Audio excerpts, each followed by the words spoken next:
Alex woke earlier than usual. The Manhattan apartment was quiet, except for the muffled hum of the old refrigerator, which disturbed the morning equilibrium. The kitchen window overlooked a narrow courtyard where snow still lay after the night's blizzard. He put on the kettle, sliced bread, and made toast, even though he knew Mia wouldn't eat it anyway. She came out of the bathroom, wrapped in a towel, and stared out the window as if there, among the gray sky and street lights, she could find something that was missing here. "You've been up again," he said, his eyes fixed on the toaster. "I just couldn't sleep. I have a meeting tonight," she replied. "Another evening?" She was silent for a few seconds, then nodded softly. He set a cup of coffee in front of her. She took a sip and put it down without saying a word. Her fingers were shaking, but not from the cold. "Will you be back late?" he asked. "I guess. I'll write when I get free."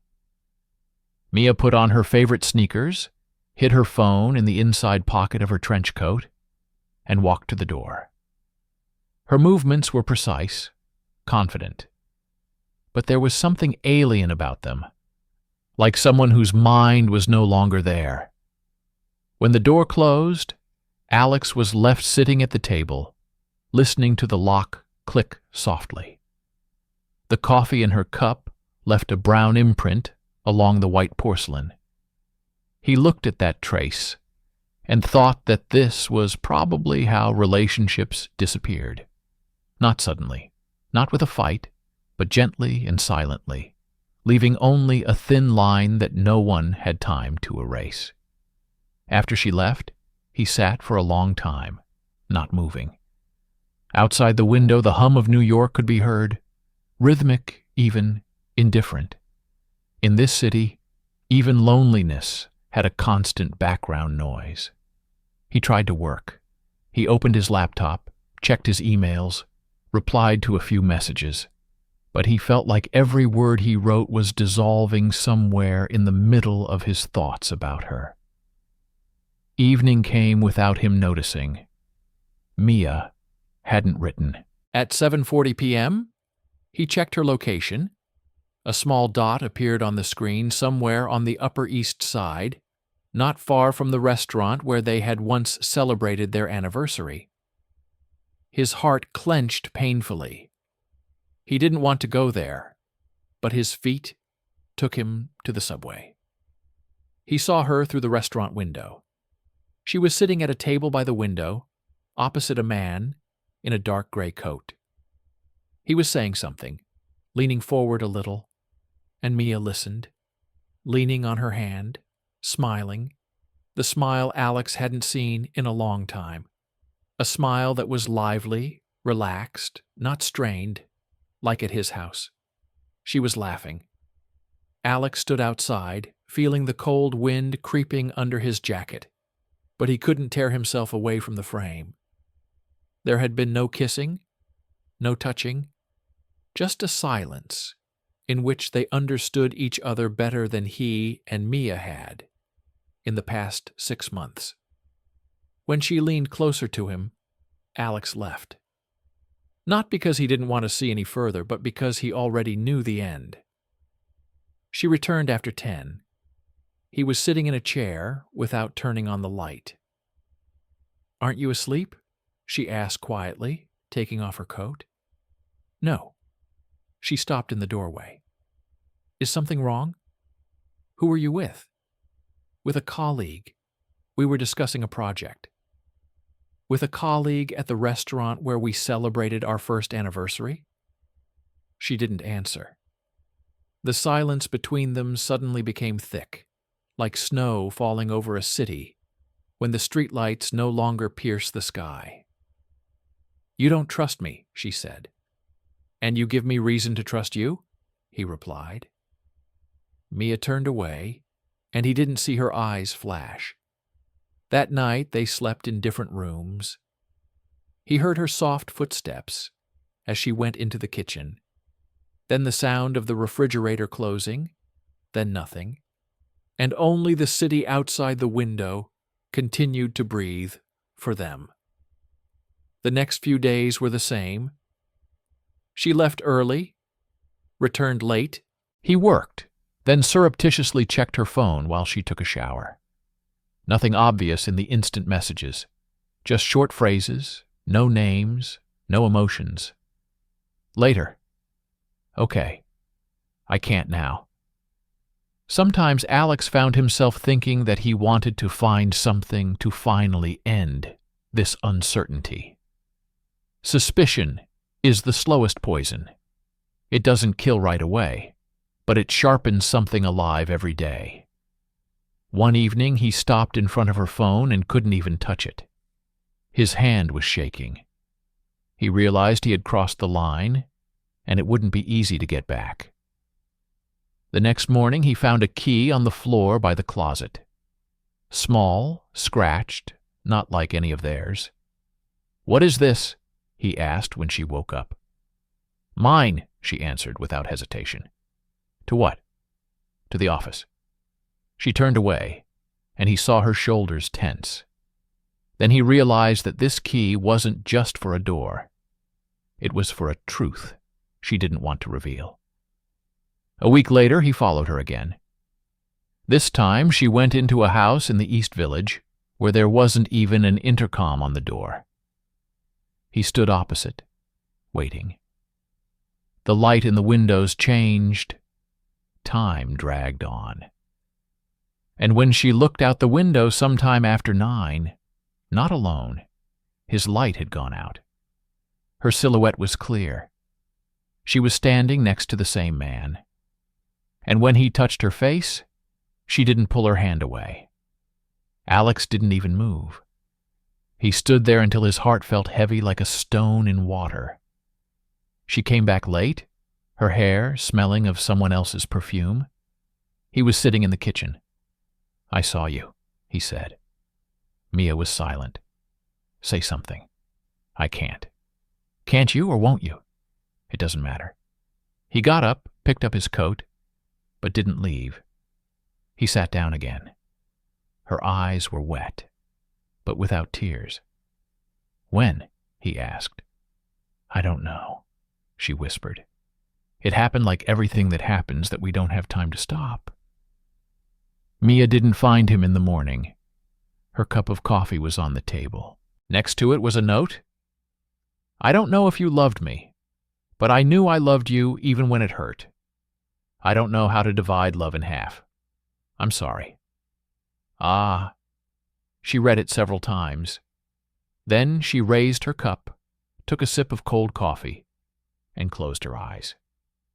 Outside the window over the Hudson River, it was already dawn. The city was waking up, with the noise, the honks, the sounds of a new day. But for her, it had begun without him. And probably every day would be just like that now. A year had passed. Mia had changed jobs, moved to Brooklyn, learned to get up without an alarm clock. Sometimes she saw him in her dreams, not as the one who had left, but as the one who had silently held a cup of coffee in the morning when the snow fell outside the window. She no longer made excuses for herself. Sometimes people lose love not because of betrayal, but because of the silence that grows between two hearts, while one begins to look for sound elsewhere. Her betrayal was not passion. It was a scream that no one heard. One day she saw him on the other side of the street.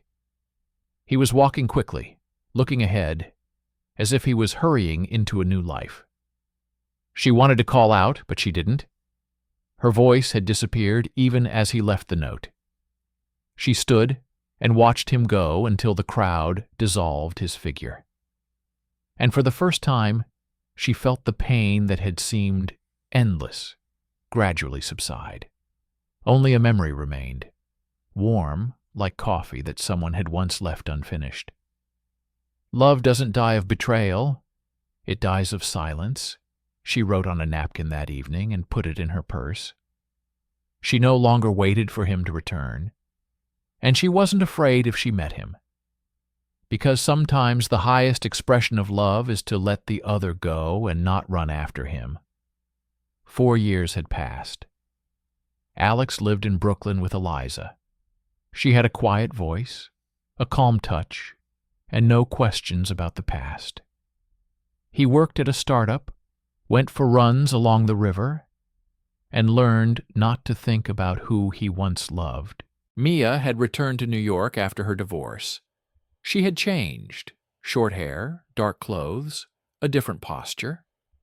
Her new husband was Tom, a photographer.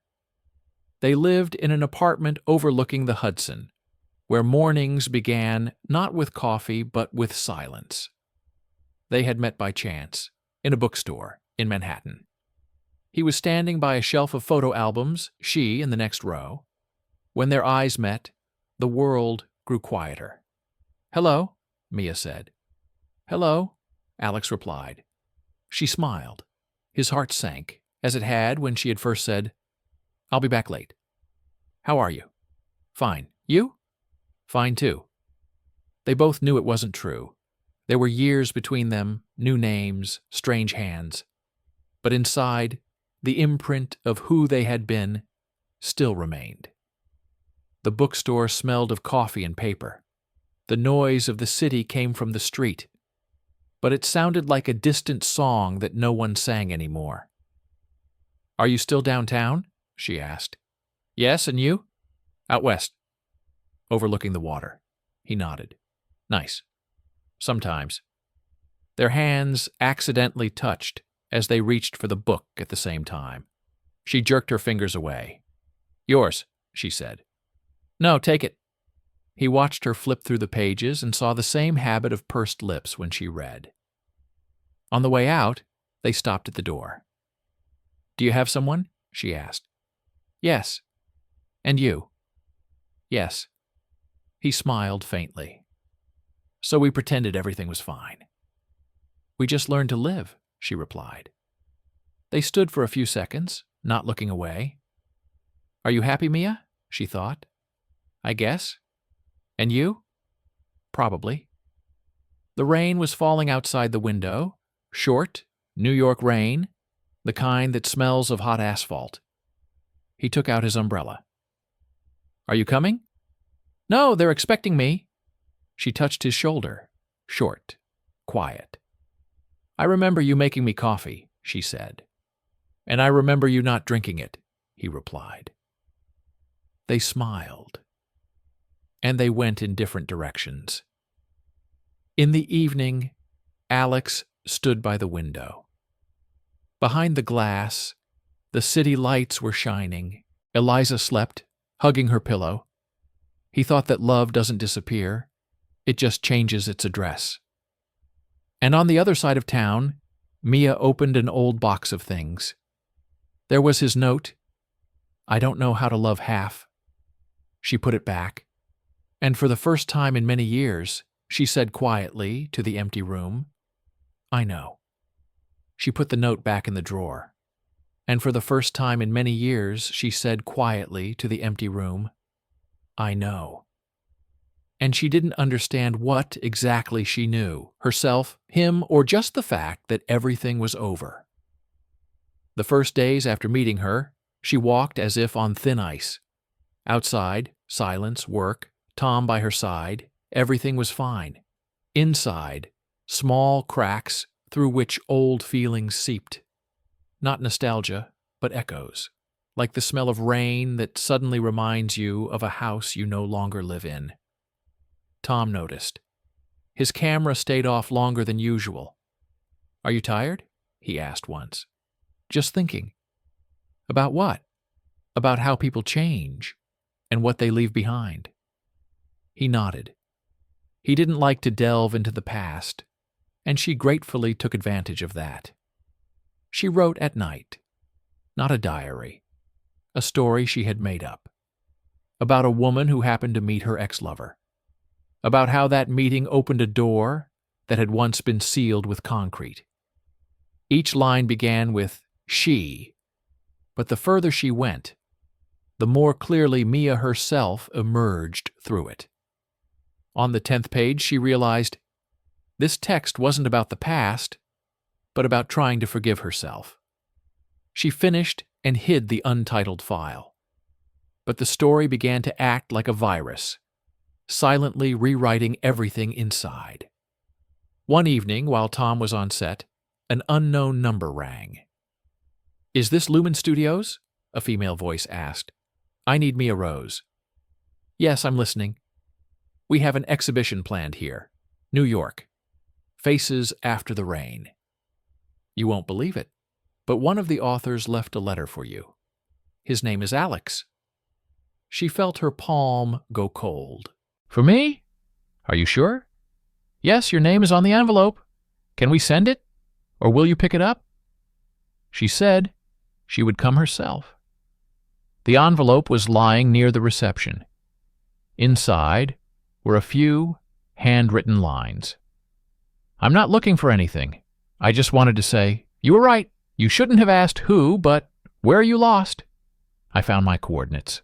Thank you for making me look." Ah. And a small photo, an ordinary street scene. A woman standing in the rain with her face up. She stared at the photo for a long time. She didn't cry. But something in her chest moved. It was as if her heart had finally landed after a long journey. That night she couldn't sleep. Tom asked her what had happened. She told the truth, without details, simply. He sent a letter. Tom fell silent. For the first time. For a long time. Then he said calmly, "Do you want to see him?" "No." "Why?" "Because I don't want to start a story I've already finished." But those words only sounded half convincing. Tom heard it. And for the first time, he didn't kiss her before bed. The days were getting shorter. She worked nonstop in the studio, but her thoughts ran other routes. She dreamed of a New York without lights, where everyone walked around with flashlights and looked for their reflections in the shop windows. In every shop window, Alex, but not the one he had been, but the one she had never known. One morning, Tom handed her a cup of coffee and said, "If you don't talk, silence is also a betrayal." She didn't answer then. She only felt that a crack had also appeared between them, not loud, but deep. A week later, she booked a ticket to Los Angeles, as if for work, but more for the air.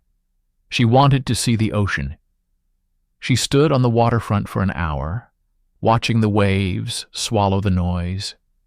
The wind tore her hair, and people around her took pictures of the sunset, which seemed too theatrical to her. There, in the noise, she finally allowed herself to say out loud, "I still love you, but not him. I love what I could have felt like that once." And these words didn't hurt, for the first time. When she returned, Tom met her, silently. She sat down opposite him, took off her coat, and simply said, "I didn't run away. I needed to understand that I was still here." He nodded. "I'm not your judge, me. But I want to be someone with whom you're not afraid of honesty." She went over and leaned against him. "I'm learning," she whispered. "Okay," he answered. "Just don't be late for the exam." A month later, Alex's exhibition opened in the same gallery. She didn't dare leave for a long time. Then she did go, without Tom, without a word. On the wall was the same photo. Next to it was the inscription, "After the rain, someone always leaves an umbrella, and someone else finds it as salvation." She stood for a long time. Then she smiled. Not because of memories, because of clarity. Everyone got their own rain and their own sky. 6 months passed. Tom went to a festival. She stayed in the city and finished writing her story. She called it, "Where Are You Lost?" The last paragraph was simple. She stopped looking for answers in other people's voices and began to hear her own. She sent the manuscript to a small publishing house. And that same evening, standing on the balcony, she felt that she was finally not afraid of silence. The air smelled of coffee and spring. The city breathed evenly. So did she. It had been exactly a year since that meeting in the bookstore. New York smelled of wet paper and coffee again. The September rain beat softly on the windows, as if it didn't want to scare you. Mia was standing backstage on a small stage at the Housing Works bookstore. Her debut collection, Where Are You Lost?, was released in the spring in a run that no one had promised, but which sold out unexpectedly quickly. Today was an evening of short readings. 3 authors, 2 breaks, 1 moderator who was afraid of silence. She was leafing through her own book, not reading.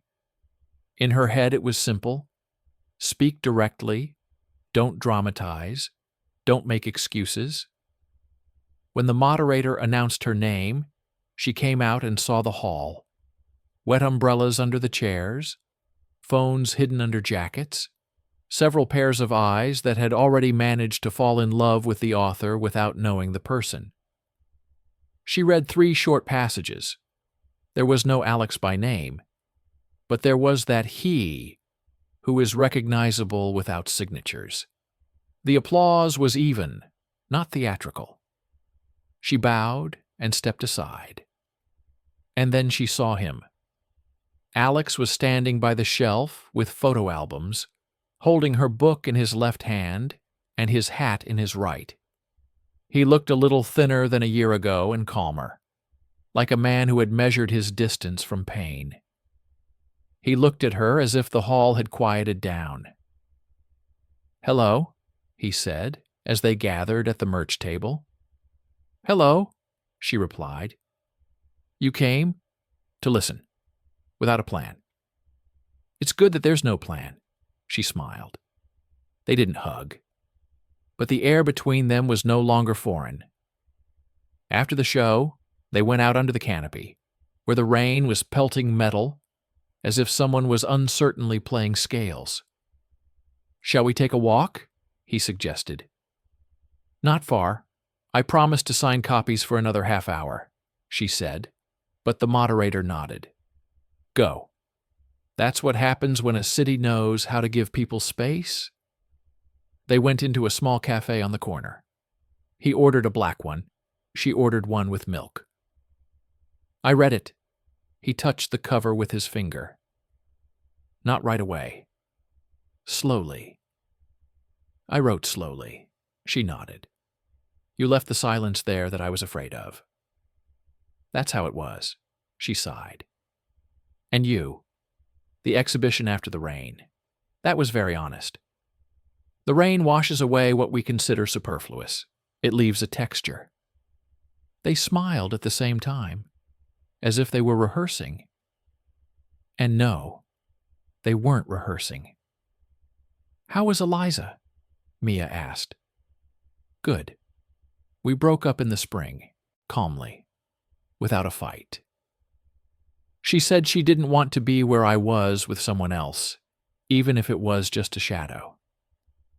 I tried to explain that shadows are not about people, but about roots. But she did the right thing by choosing light." "I'm sorry," Mia said sincerely. "Me too, but I'm grateful.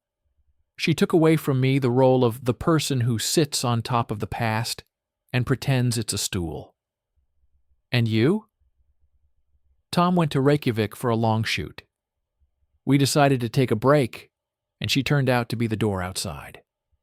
I couldn't offer him all of myself. And it seems he didn't ask for it. He asked for the truth, and he got it. Do you miss me?" Quietly. For how easily we knew how to be silent, but not for silence. They drank coffee in silence.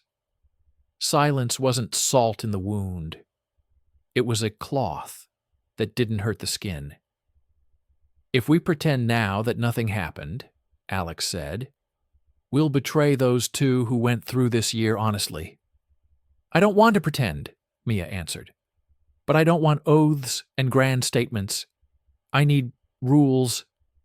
He smiled. Tell me. First, no spying. If something is disturbing, we speak directly, even crookedly. I agree. Second, don't live once upon a time. If I start comparing the you of today with the you of then, stop me. I will stop. Third, respect for others. We don't write off our exes as mistakes. Their kindness is also our foundation. Yes. Fourth, therapy if we get stuck. No shame. I'll write it down in my notes. He smiled. My rule, if you want to leave, say so right away. Leave without silence. And mine too, she confirmed. They finished their coffee. The rain stopped. Are you coming back to sign? He asked. Yes. Will you come? I'm already here. The line at the bookstore got shorter.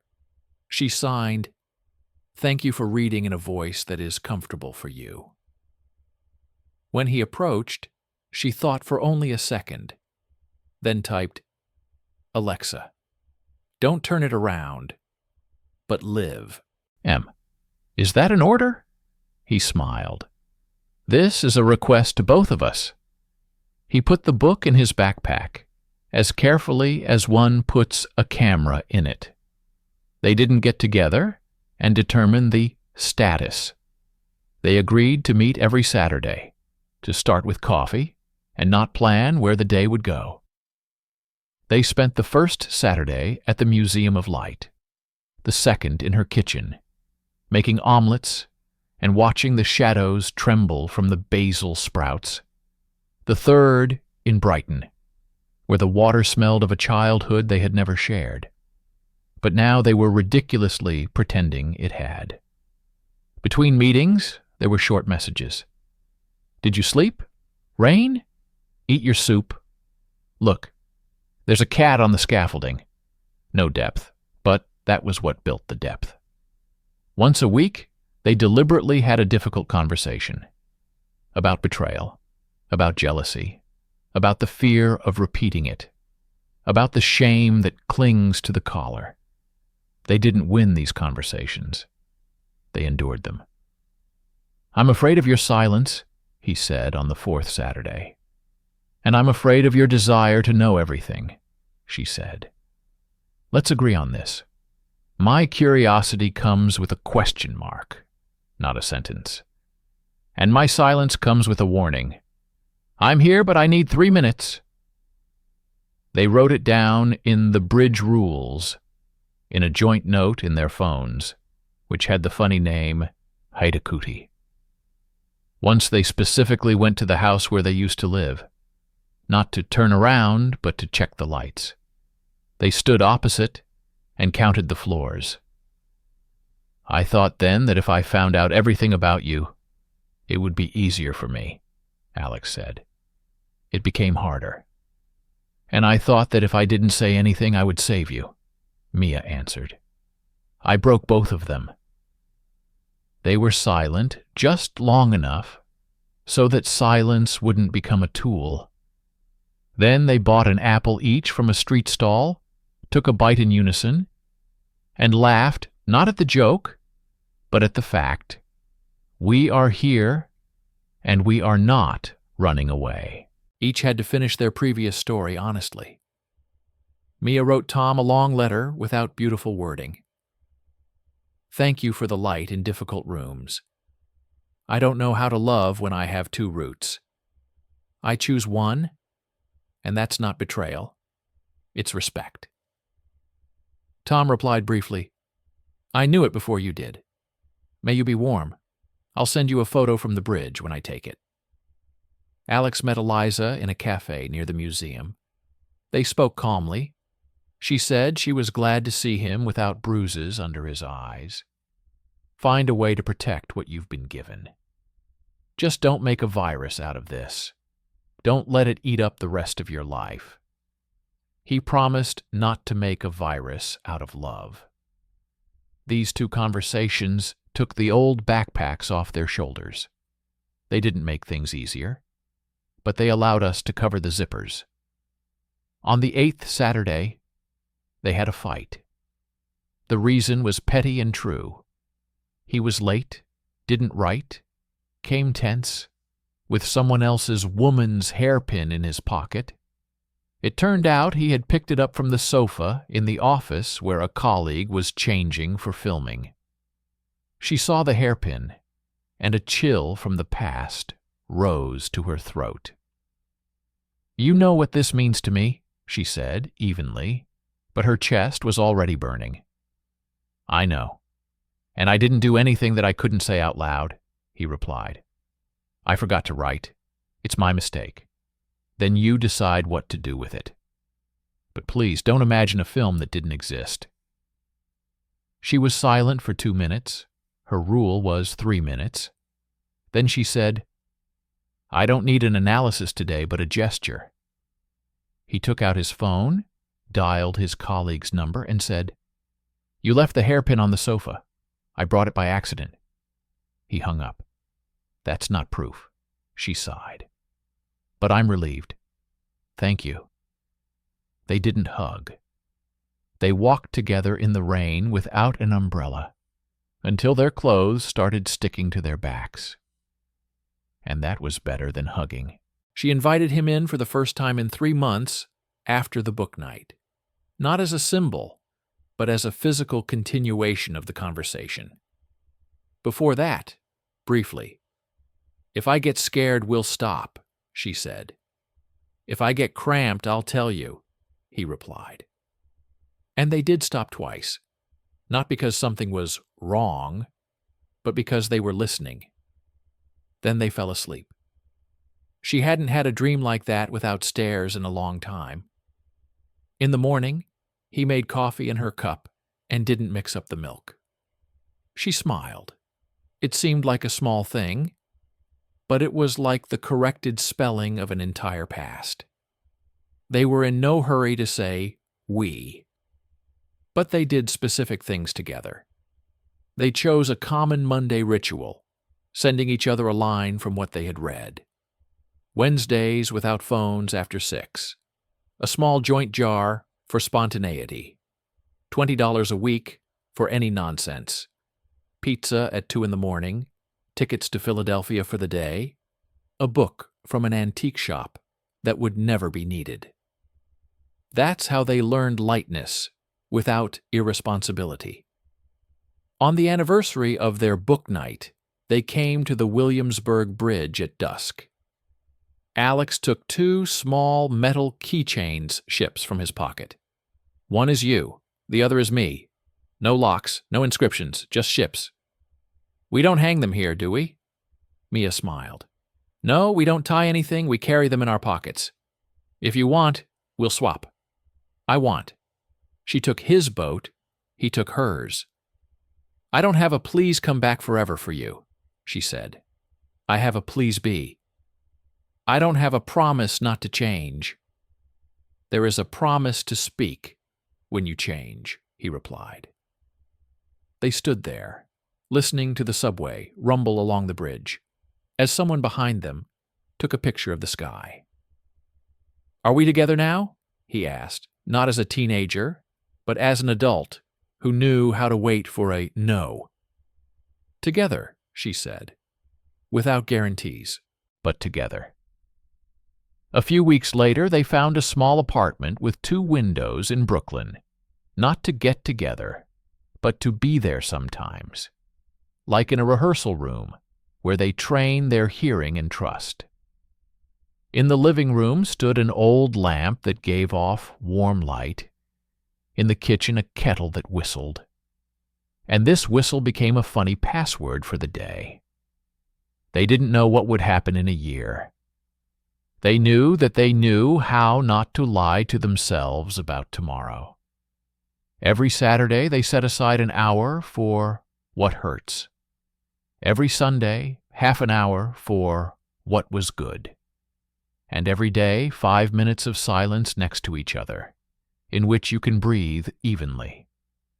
One evening, Mia took out an old frame from a drawer with the line, "I don't know how to love halfway," and put it with its back against the wall. "This is not about us," she said. "We know how to love completely, but in a new way, with pauses, boundaries, and laughter." Add there, "and with soup on bad days." Alex smiled and took a ladle from the pot. They had dinner in silence. It was raining outside the window. The little ship's keychains jingled faintly in their pockets, not like a lock, but as a reminder that everyone has their own move, and that together is when these moves are coordinated not by orders, but by listening. The period didn't suit them, so they left the colon. We, together, further. They woke up before the sun. Not because they had to, but because sleeping longer seemed like a luxury that someone could take away. Alex made coffee. Mia cut up fruit. Every movement was a small, unsigned contract. I'm here. I'm not running away. I'm doing simple things right. "Do you understand what a miracle it is?" she asked, pouring milk into a cup. "What exactly?" "That we haven't broken each other's hearts a second time yet." He smiled. "It's still morning. There's a day ahead. Don't call." They laughed. That laugh had everything: gratitude, fear, habit. They decided to live together for 7 days to see if their closeness would withstand everyday life. On Monday, the keys disappeared. It turned out to be in her bag. On Tuesday, a light bulb burned out, and he forgot to buy a new one. On Wednesday, she gave him a look that meant, "I love you, but right now, you better keep quiet." On Thursday, he said, "You know, even our little arguments seem like conversations between adults trying to learn each other from scratch." "Because we really are from scratch," she replied. By Saturday, the apartment smelled of their traces: coffee, basil, old books, and warmth that can't be bought. One evening, Alex found an old flash drive. It had photos of them from 10 years ago. Laughter, sunshine, them with young eyes that hadn't yet known the value of truth. He brought it to the table. "Look." "Why?" "So we could see how many of us were left there." They looked through all the photos in silence. In the last one, they were standing in the rain, hugging each other, holding an umbrella. "I thought the umbrella was protecting us then," she said. "But it was just hiding the fact that it was already pouring." "No umbrella now," he replied. "If we get wet, we'll get wet together." She touched his hand. "I don't want to be a memory," she whispered. "And you won't be. Because memories don't breathe, and you breathe in me." On Friday evening, he stayed late at the office. A colleague wrote to her, "Your Alex is still here. He's working with that photographer from the last exhibition." The old shadow was like a blow. She inhaled, exhaled, sat down. Instead of writing, she called. "Hello, are you still there?" "Yes. Do you want to come? I'm finishing the editing anyway." She arrived. She entered. In the room, he, 2 cups of coffee, a laptop, and a bunch of photos on the floor. He raised his head, smiled. "See, I'm really here, without scripts. I just wanted to make sure. Not in you, in myself." He came closer, touched her hand. "Trust is not when it's not scary. It's when it's scary, but you come anyway." "I came, and I saw," he answered. On Sunday, they climbed onto the roof of the house. The city breathed warm smoke. "If we ever break again," Mia said, "promise not to run away into silence." "I promise, but promise me too. Don't give me a tribunal. Just say, 'It hurts.'" "Okay. And one more thing. If you feel that love has become narrow, don't try to expand me. Expand yourself." She smiled.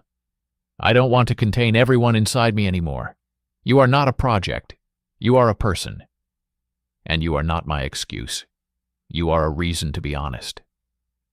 They stood side by side, not holding hands, but there was room between their fingers for air, a shared one. Several months passed. Mia received an invitation to a European festival of authors, a reading in Prague. Alex insisted on going with her. He said, "I want to hear you read those texts, not to me, but to the world." She smiled. "And I want the world to hear that we do not exist as a tragedy." The trip was a test for them. A new city, new people, new boundaries. She read from the stage, he filmed, and at some point, looking at her in the rays of light, he felt, this woman was no longer the old one, not returned. She was the present one, the only one like that. In the hotel room after the performance, she burst into tears, quietly, without drama. "What happened?" he asked.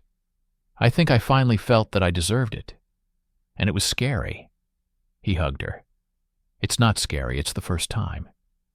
I don't want to be someone's lesson anymore." "You're not a lesson. You're a result, and a continuation." For the first time in many years, she said, "I love you, not because I can't do without you, but because I can, but I don't want to." He replied, "Me too." Finally, without a but. They returned to New York in late spring. She wrote again. He filmed again. Their worlds finally didn't interfere, but complemented each other. In the evenings, they sat by the window, drank tea, and were silent. And this silence didn't scare them. The same frame still hung in the closet with its back against the wall. She didn't turn it over. She didn't need to anymore. Sometimes Alex would wake up at night, look at her sleeping next to him, and think, love is when, even in the dark, you know where her breath is. Do you want me to continue with the epilogue in a few years, when they are older, but together, with a short final scene that will close the whole cycle? Memories, a new generation, silence, peace. The evening was warm and a little uncertain, like the beginning of a song that they both know but have forgotten the words to. The light in the room fell from the left, and they sat side by side on the bed, as if they didn't know whether they could get closer, whether they needed to say something more. "I'm afraid of this silence," she whispered. "And I'm not," he replied, "because it's not about distance. It's about us." She turned her head, and he saw eyes that had no past, only the present, breathing slowly and evenly. Her fingers touched his hand, and it wasn't a touch, but a question. His answer was a breath, and everything became so simple that even her heart didn't have time to get scared. As she leaned closer, light slid over her shoulder. He remembered this movement forever, not as desire, but as proof. She was no longer running away. Their kisses were quiet, unhurried, not about lust, about trust. Each one, like a brief, "I'm here." She placed her hand on his chest, between his ribs, where fear had lived a year ago. "It's calm here," she said. "Because you're here," he replied. "I'll stay." They lay down next to each other, not as those who seek to forget the world, but as those who have finally allowed it to be.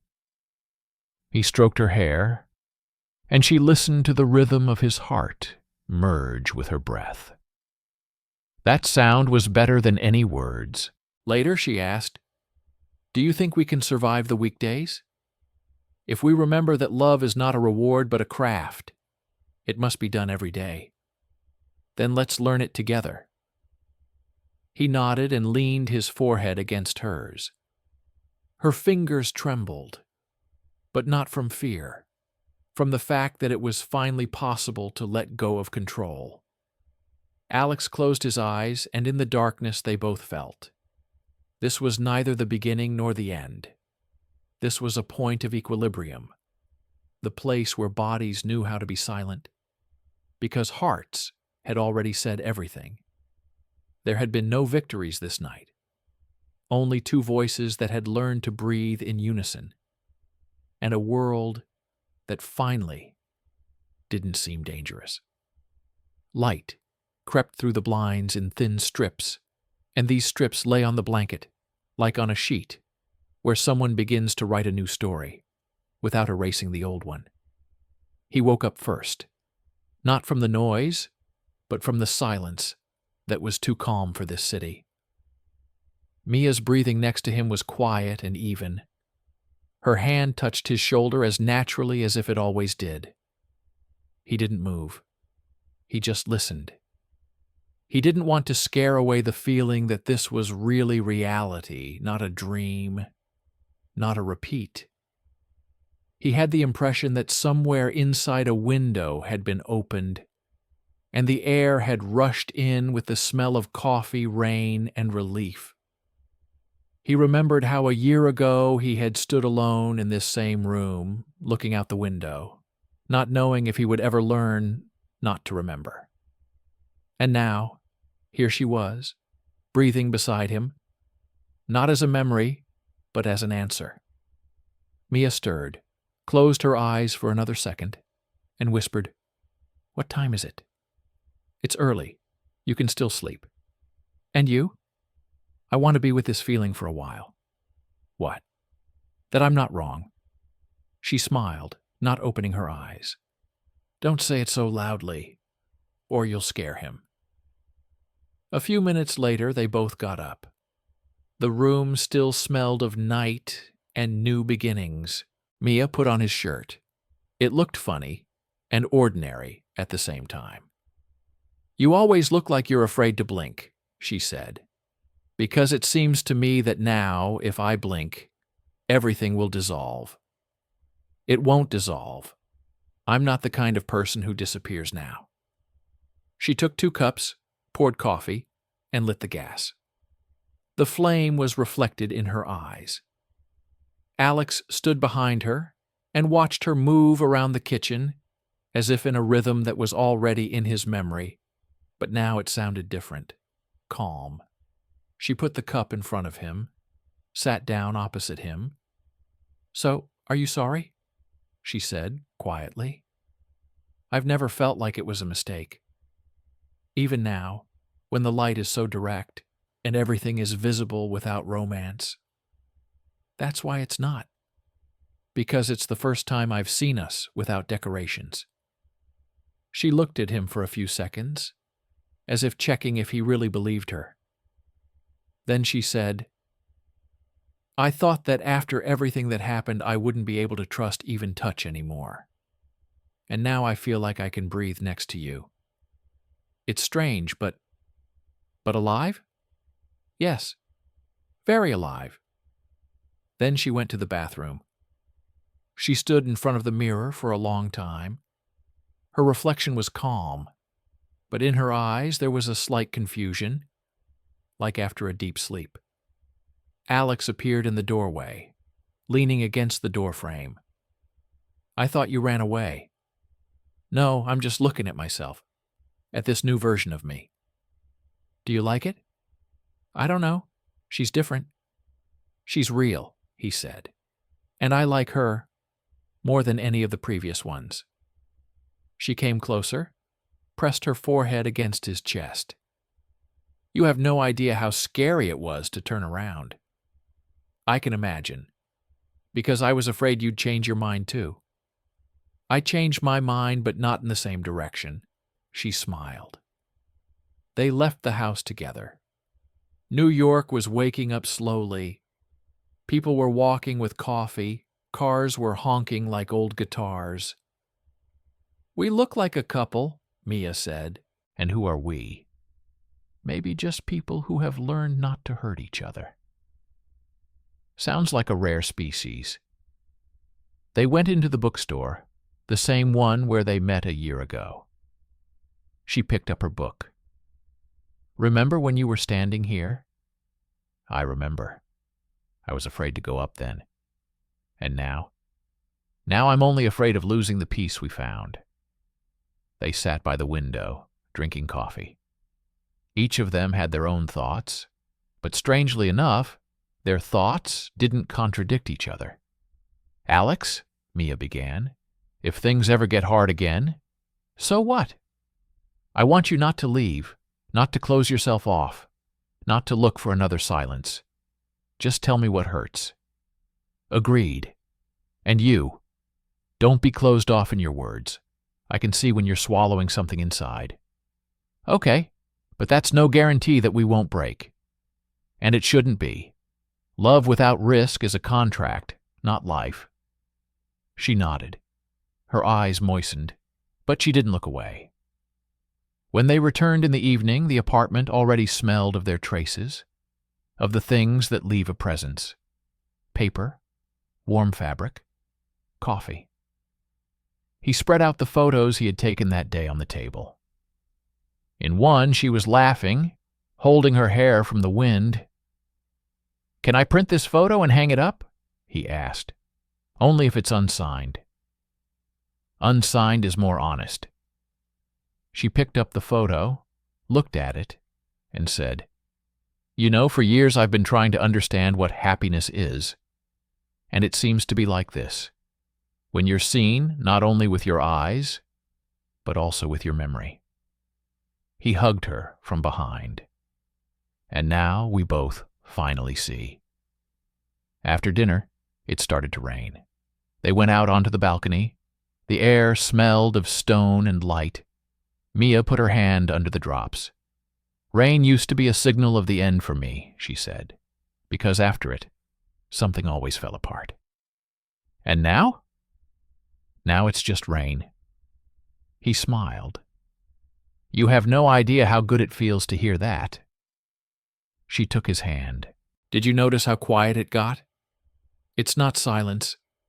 It's that we stopped fighting the sounds. The rain fell for a long time. And all this time they stood side by side, not hiding, not measuring the minutes. When they went back inside, Mia said, 'I want us to reread all these stories of ours when we're old and laugh at how scared we were.' Okay, but let there be someone to write them down. Maybe me. Maybe you too." She looked at him. "You know, I think love isn't about finding someone. It's about finally finding yourself next to them." "Yes," he said, "because only then does next to make sense." She rested her head on his shoulder, and that was the moment when the world stopped being divided into before and after. It was simply now. The light outside the window was slowly fading, and they left it burning inside them, without promises, without fear, just with the quiet, sure knowledge that this was real life, not an echo of it. "Do you want me to continue in a few years what their life together would look like, older, wiser, with or without children, but with the same depth and peace? A simple paper calendar hung in their kitchen. No motivational quotes, just numbers and holidays. They used to be afraid of red days because every holiday required summaries. Now summaries lived quietly in them, without dates." Alex got up early and went out for a run along the embankment. Mia finished writing a new book on a large table by the window, where there was always a jug of herbs, sometimes basil, sometimes rosemary. "Are you going to be late today?" she asked, not looking up from her text. "After 7. Meeting with students. I'm showing them how to look at shadows." "Don't forget to eat something before that," she said, and pushed a container of soup over. He laughed. "Our most romantic dialogue. But the most honest." Their tenderness had long since stopped proving anything to the world. She worked quietly. Soup in her bag, a scarf in her other pocket, a note in her book. "Take care of yourself." And that kept them going. In the living room hung a black and white photo of Mia. the one where she was laughing and holding her hair from the wind. Next to it was a small shot of Alex, caught in the reflection of the shop window. 2 separate shots, but in the same line. No captions. Sometimes guests asked why these ones. They answered differently, but deep down they knew. It was about their before and after, which finally fit on one wall, without fighting. The frame with the once terrible line, "I can't love half-heartedly," stood in the study, its back turned to the wall. It no longer stung their eyes. It reminded them that extremes are beautiful in poetry, but breathing works better in life. The rule, once invented for a bridge, remained with them as a ritual. Every Wednesday evening, 15 minutes of pain. No phones, no cooking, just the 2 of them and the question, what hurts? Sometimes it was little things, wet sneakers, an untimely letter, overwork. Sometimes it was real, Mia's fear of freezing in a roll, Alex's anxiety about losing her sight, because sometimes her eye hurt after filming.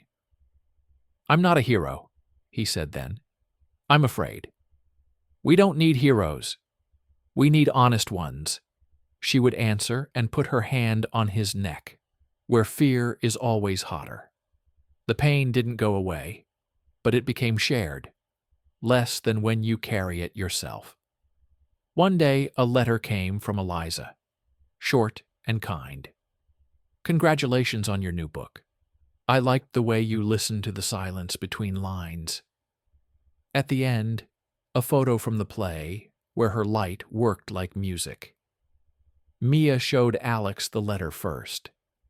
"I'm glad she's in your story," she said. "And I'm glad you said it was you," he replied. They put the photo on a shelf between the albums. No drama, no shadows. The past knew how to stand when they weren't trying to rewrite it. In the spring, there was a glitch. Mia had deadlines, a manuscript deadline, a mini tour of cities, 7 interviews in 3 days. She was coming back late and saying, "It's okay." Alex could hear it. It was her old, "Don't come near." "Stop," he asked. "I'm not your censor, but I can see you're coming apart at the seams. I need to make it. You need to stay. I don't want to disappoint people." "And me?" She fell silent. Then she pressed her forehead against his shoulder. "I forgot that you're people too. I'm sorry." They canceled 2 interviews, rescheduled meetings, stayed home and watched old silent films. Their breathing evened out. "I've become a shadow again from my own speed," she said. "And I tried to fix it again, instead of just holding it," he admitted. They wrote it down in the bridge rules. When everything falls apart, don't fix it right away. Breathe together first. In the fall, Mia brought 2 pictures from the hospital. "This is silence for now," she said, and put the grainy black and white pictures on the table. The silence in which someone appears. Alex stared for a long time, not knowing how to hold something that isn't there yet. Then he looked up. "I'm afraid." "Me too," Mia said. "It's scary to love in advance. Let's be there. Let's be." They didn't make plans or buy things. They just pulled a chair up to the window for one more breath in the room, and they lived. A few weeks later, the doctor said, "I'm sorry."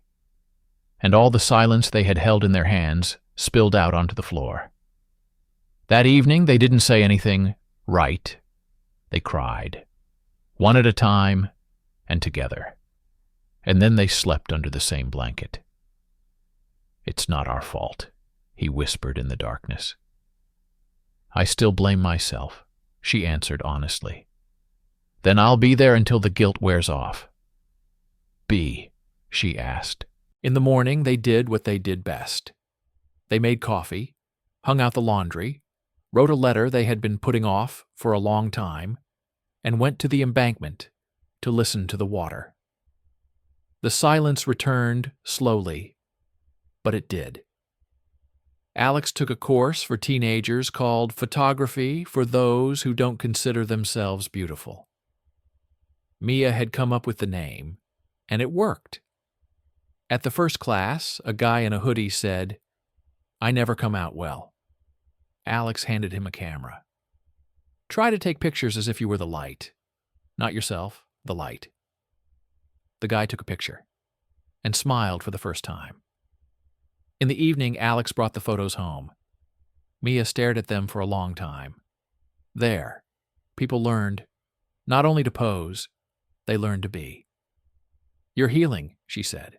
"I'm just showing them that they're visible." That's the healing. Mia's new manuscript was stuck. She had rewritten one chapter dozens of times, and each time felt like it wasn't true. "I write as if I want to please someone," she said angrily. "The perfect critic in my head. Write her a letter. I see you. But I have a date with another text right now," Alex suggested. She laughed, sat down, and really wrote that letter. Short, honest. Then she returned to her manuscript with a new lease of life. The chapter finally became hers, not neat, but alive. At the charity event, they unexpectedly saw Tom. He came up first, extended his hand to Alex, hugged Mia. "I've been following your work," he said, "and I'm glad that your world hasn't gotten smaller but bigger." There was no bitterness in his eyes. There was the quiet elegance of someone who knows how to let go and rejoice in someone else's clarity. They each drank a glass of water and went their separate ways. "Thank you for telling him the truth, then," Mia whispered on the way home. "Thank you for telling me the truth, then," Alex replied. In the winter, Alex got scared. His eyesight was hurting again after shooting in the cold. The doctor said, "Exhaustion and dryness. You need a regimen." For a photographer, regime sounds like punishment, but Mia turned it into a form of care. Drip timers, decaffeinated tea after 6, no nightly edits. "I'm not the one limiting you," she said. "We're the one keeping you safe."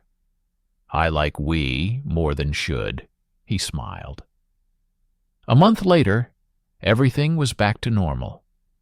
He looked at the city without the fog, and she looked at him without the fear that not everything would work out.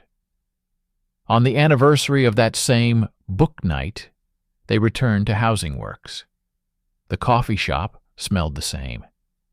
They sat down at the same table. "Then we made a deal without guarantees," Alex said. "And I'm glad I didn't guarantee anything, because we turned out to be better than we thought we were." "We turned out to be more truthful," Mia corrected. "And that's harder than better." She took a small piece of paper from her pocket. "Bridge Rules, version 2.0. Added new ones? Just one thing, when you're scared, make a small, kind gesture. Not a big gesture, not a speech. A glass of water. A message saying, 'I'm here.' A warm sweater in your backpack. A small gesture is proof of a big one," he smiled. "I'll sign." They drank their coffee, and on the way out, Mia stopped by the shelf with postcards. She chose one, an empty blue rectangle with a white border. She signed it, "We are together. Onward." They hung it on the refrigerator at home next to the jar of spontaneity that was never empty. In the spring, they sat on the windowsill again, an old ritual. A soft rain was falling outside the window. "If we had to tell someone what love is, what would you say?" Alex asked.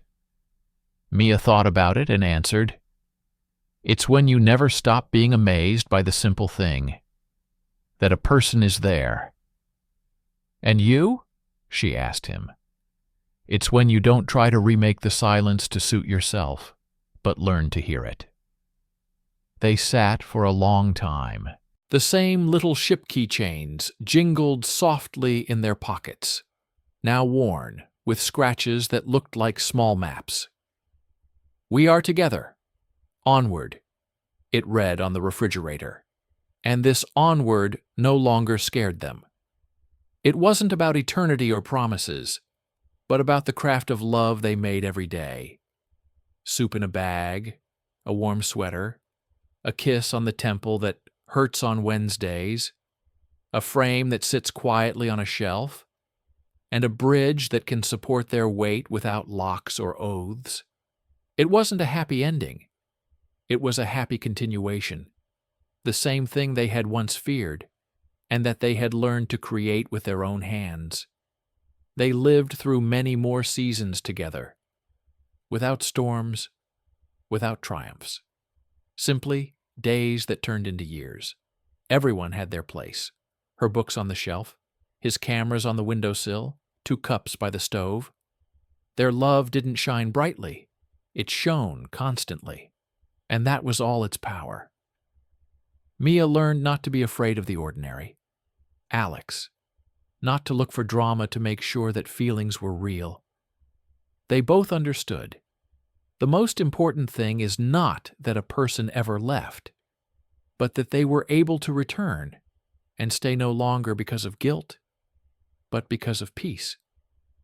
One morning, many years later, they were sitting in the kitchen again, drinking coffee and being silent. Mia said, "We've been through so much, and still we didn't break."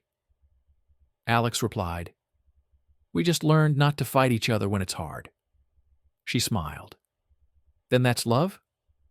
"I think so. Love is when you're no longer afraid to be yourself next to another person." They went out onto the balcony. The sky was clear, a little faded after the rain. 2 old metal boats were lying on the railing. Alex picked one up and said, "Remember? We used to carry them in our pockets. Now they can just lie here. We won't get lost." The wind swayed them gently, as if reminding us that time passes, but some things don't sink. Mia took his hand. "If I had to start all over again, I would still choose you, even if I knew it would hurt. And I would still come, even if I knew you would leave, because without it, there would be no us." They stood silently, looking at the city, which no longer scared them with its speed. Somewhere below, traffic was making noise, someone was laughing, someone was hurrying, and they just stood there. 2 people who had finally learned not to run away from peace. And the world seemed to stop for a moment to hear how one story didn't end. It just kept breathing. Conclusion. Their story wasn't about betrayal or about coming back.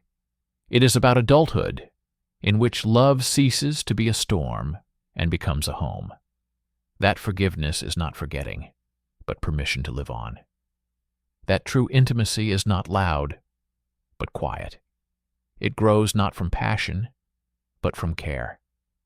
And that sometimes the greatest victory is not finding someone new, but not losing yourself when you return to the one you love. This story was never about betrayal, and not about a second chance. It is about how 2 adult hearts grope their way back through fear, guilt, and fatigue. That love does not save if you try to replace yourself with it. And that true togetherness is not built on promises, only on the ability to stay when it is not convenient, when it is not beautiful, when it hurts. Alex and Mia are not heroes, but ordinary people. They made mistakes, ran away, screamed, remained silent. But in the end, they learned, not from each other, but from themselves, next to each other. Because love is not the search for the perfect partner, but the slow art of being honest where there was once shame. It doesn't sound like a symphony, more like a guitar that sometimes drops a string, but you pick it up anyway, because you can't do without the sound. We are used to waiting for endings, happy or tragic. But in life, there is rarely a full stop. There is only further, ordinary days when love is not shown, but made.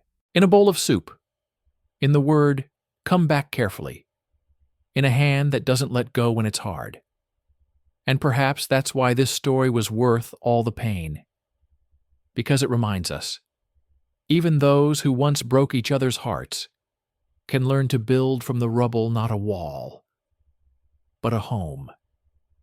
A home in which there is silence, where love does not require proof, and where both know they have weathered the storm and learned to swim.